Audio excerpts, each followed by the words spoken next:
ज्योतिष में विश्वास रखने वाले सभी दर्शकों को ग्रहों के चाल कार्यक्रम में नमस्कार है।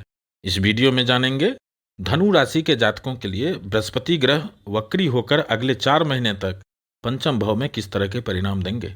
मुख्य रूप से इस वीडियो में इसी बात पर चर्चा करेंगे। यह गणना चंद्र राशि पर आधारित है, यानी जिन जातक के जन्म पत्रिका में चंद्रमा धनु राशि में स्थित है, जहां 9 लिखा है, उस जातक को धनु राशि के जातक कहा जाता है। आप इस वीडियो को लग्न से भी देख सकते हैं। मित्रों, ज्योतिष गणना के अनुसार जब बृहस्पति ग्रह 4 सितंबर को वक्री अवस्था में रहेंगे, उस समय में ग्रहों के चाल इस तरह रहेंगे। मित्रों, आप जानते ही हैं, मेरा सुझाव रहता है कि टोना टोटके के चक्कर में ना पड़े। जो आपको उपाय बताऊंगा यह शास्त्र के अनुरूप भी होगा और वैज्ञानिक दृष्टिकोण से भी आप इसे समझ पाएंगे। बात बृहस्पति ग्रह जुपिटर की करते हैं। मित्रों, जैसा कि आप जानते ही हैं, बृहस्पति ग्रह 4 सितंबर को वक्री हो रहे हैं और 2023 के अंतिम दिन तक, यानी 31 दिसंबर 2023 तक बृहस्पति ग्रह वक्री अवस्था में गोचर करेंगे। नवग्रह में सबसे अधिक शुभता देने वाले ग्रह बृहस्पति ग्रह होते हैं। ज्ञान का कारक बृहस्पति ग्रह होते हैं, धन के कारक बृहस्पति ग्रह होते हैं, संतान के कारक बृहस्पति ग्रह होते हैं, यानी सुख समृद्धि के कारक बृहस्पति ग्रह को ही कहा गया है। इसलिए जब जब बृहस्पति ग्रह अस्त अवस्था में होते हैं या वक्री अवस्था में होते हैं या राशि परिवर्तन करते हैं, तो इसका परिणाम पूरे ब्रह्मांड में दिखने लगते हैं। और इसका सबसे अधिक प्रभाव धनु राशि और मीन राशि के जातकों पर होता है, क्योंकि धनु राशि और मीन राशि के जातकों का लग्नेश बृहस्पति ग्रह होते हैं। इसमें भी धनु राशि बृहस्पति ग्रह का सबसे प्रिय राशि है। इसलिए मित्रों, आप देखेंगे धनु राशि वालों को स्वभाव में बृहस्पति ग्रह का गुण कूट कूट कर भरा रहता है। धनु राशि वाले झूठ बोल नहीं सकते, और कोई इनके सामने झूठ बोल दे तो यह आपे से बाहर हो जाएंगे। इनको गुस्सा आ जाता है, जिसके कारण इनको अधिकांश लोगों से बनती नहीं है। यानी धनु राशि वाले जातक दिल के साफ होते हैं, स्वतंत्र रूप से जीवन यापन करना पसंद करते हैं, जो बोलते हैं वही करते हैं। ऐसे लोगों को मुंहफट बोला जाता है। और जो लोग साफ सुथरा चरित्र के होंगे, झूठ नहीं बोलेंगे, बेईमानी नहीं करेंगे, तो आज के समय में उनके लिए जीवन संघर्ष में ही होता है। इसका भी अपना अलग आनंद है, और यह तो आपकी प्रकृति है, आपका नेचर है। इसलिए घबराने की बात नहीं है। मित्रों, जब आपका नियत अच्छा है तो निश्चित ही समझिए कि नियति भी, प्रकृति भी अच्छा ही होगा, क्योंकि भगवान के घर देर है, अंधेर नहीं है।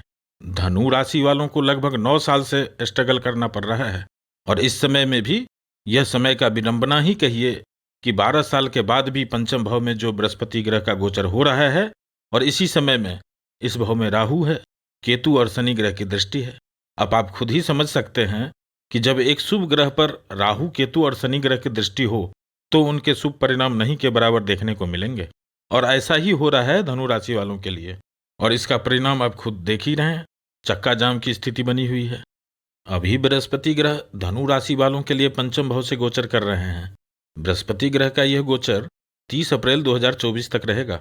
इस गोचर काल में बृहस्पति ग्रह क्या प्रभाव देने वाले हैं, किन किन भाव से संबंधित परिणाम देंगे, इसका वीडियो पार्ट 1 आप देख चुके हैं, और इस वीडियो के अंत में भी आप देख सकते हैं, और डिस्क्रिप्शन बॉक्स में भी उस वीडियो का लिंक दिया गया है, क्योंकि इस वीडियो में उससे आगे की बात करेंगे। मित्रों, 4 सितंबर शाम 7 बजे के बाद बृहस्पति ग्रह वक्री अवस्था में गोचर प्रारंभ करेंगे, और अगले 118 दिन के लिए, यानी इस साल के अंतिम दिन तक 31 दिसंबर 2023 तक वक्री अवस्था में ही गोचर करते रहेंगे। इसको इस ग्राफिक्स के द्वारा समझने का प्रयास करते हैं। 118 दिन के वक्री काल में बृहस्पति ग्रह के परिणाम में 3 बदलाव मुख्य रूप से देखने को मिलेंगे, जिसको केस 1, केस 2 और केस 3 के रूप में आप ग्राफिक्स में देख सकते हैं। एक एक करके इन सभी स्थिति के बारे में जानते हैं। केस 1 में जब तक बृहस्पति ग्रह राहु और केतु के साथ हैं, उस समय को दर्शाया गया है।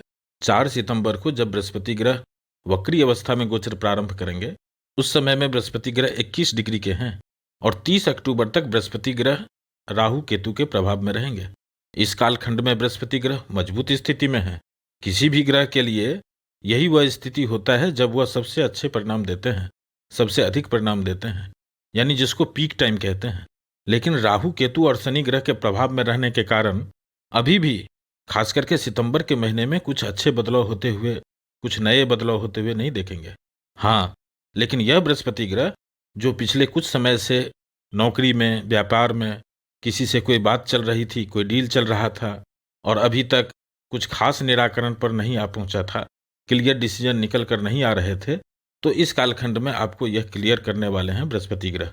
यह स्थिति नौकरी के लिए भी होगा, व्यापार के लिए भी होगा, जो लोग प्यार कर रहे हैं और शादी करना चाहते हैं उनके लिए भी यह स्थिति रहेगी, जो लोग उच्च शिक्षा में नामांकन लेना चाहते हैं, एडमिशन लेना चाहते हैं, उनके लिए भी यही स्थिति बनेगी। यानी या तो काम हो जाएगा या आपको समझ में आ जाएगा कि यह काम नहीं हो सकते हैं।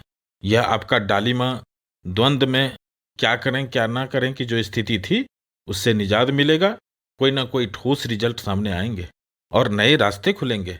इस तरह के प्रभाव दे रहे हैं यहाँ पर बृहस्पति ग्रह। वैसे तो यह प्रभाव 17 अक्टूबर के बाद से ही प्रारंभ हो जाएंगे, 1 नवंबर के बाद इसका प्रभाव दिखने लगेगा और निश्चित ही समझिए इस समय में कुछ बड़ा अचीवमेंट के योग बन रहे हैं धनु राशि वालों के लिए। केस 2 में आप इस स्थिति को देख रहे हैं।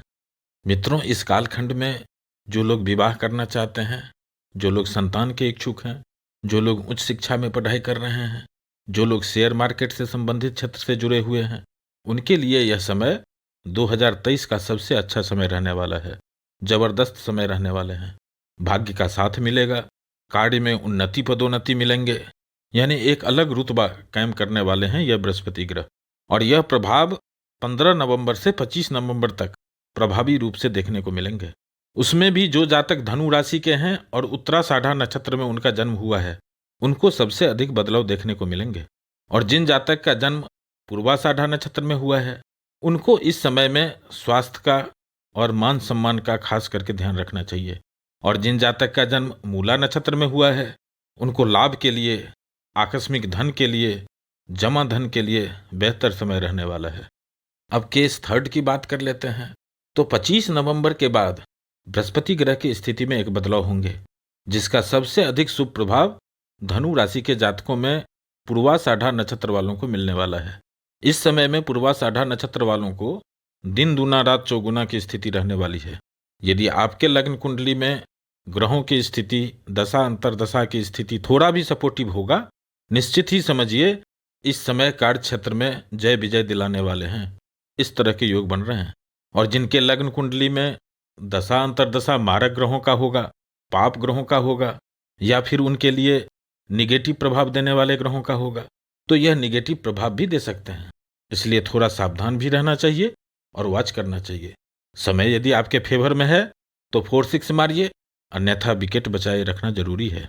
मित्रों, एक बात हमेशा याद रखना चाहिए कि जब ग्रहों की स्थिति अत्यधिक प्रभावशाली हो जाता है उस समय में हमें सावधान रहना चाहिए, सचेत रहना चाहिए, क्योंकि जब आप बहुत स्पीड में दौड़ते हैं उसी समय में गिरने का भी खतरा रहता है। और ऐसा ही होने जा रहा है 25 नवंबर के बाद पूर्वाषाढ़ा नक्षत्र के जातकों के लिए। इसका प्रभाव तो 25 नवंबर के बाद से ही प्रारंभ हो जाएंगे और यह लगभग 31 जनवरी 2024 तक चलेगा। तब तक बृहस्पति ग्रह मार्गी भी हो चुके रहेंगे। तो यहाँ पूर्वाषाढ़ा नक्षत्र वालों को ध्यान रखना है, सावधान रहना है, क्योंकि इस समय में आपकी यात्रा भी होंगे और कुछ बड़ी जिम्मेदारियां भी मिलने के योग बन रहे हैं। और जिन जातक का जन्म उत्तराषाढ़ा नक्षत्र में हुआ है उनको इस समय में सबसे कम लाभ मिलने वाले हैं, और साथ ही साथ फालतू का चिंता, टेंशन भी मिलने वाले हैं। इस तरह के योग बन रहे हैं। और जिन जातक का जन्म मूला नक्षत्र में हुआ है उनको 25 नवंबर के बाद और 31 जनवरी 2024 से पहले तक का समय में स्वास्थ्य के प्रति सावधानी रखना बहुत जरूरी होगा। बाकी की स्थिति सामान्य रहेंगे। इस तरह के प्रभाव दे रहे हैं यहाँ पर बृहस्पति ग्रह। और मित्रों, आप जानते ही हैं कि किनको कितना मिलेगा। यह आपके लग्न कुंडली में ग्रहों की स्थिति, दशा अंतरदशा की स्थिति और ग्रहों में गोचर की स्थिति, इन तीनों का सम्मिलित परिणाम के रूप में ही रिजल्ट देखने को मिलेंगे। कुल मिलाकर नवंबर के बाद की स्थिति में कुछ बदलाव होते हुए देखेंगे। आने वाले समय और भी अच्छे होंगे। इस तरह के योग बन रहे हैं धनु राशि वालों के लिए। अब इस समय को और अच्छा कैसे बनाया जा सकता है, इसके लिए जब भी समय मिले अपने आराध्य को नमन करें, महादेव को ध्यान करें। ऐसा करने से राहु और शनि से होने वाले परेशानी में कमी होते हुए देखेंगे। धनु राशि वालों को अभी नित्य बृहस्पति ग्रह का बीज मंत्र करना चाहिए, ओम ब्रिंग बृहस्पतिये नमः का जाप करना चाहिए, और हनुमान चालीसा का पाठ करें। जो यह पढ़े हनुमान चालीसा, जो हनुमान चालीसा पढ़ेंगे होई सिद्ध साखी गौरीसा, उनका कार्य सिद्ध होगा। इस बात का साक्षी गौरीसा महादेव है। फिर उपस्थित होंगे एक नए वीडियो के साथ। नमस्कार।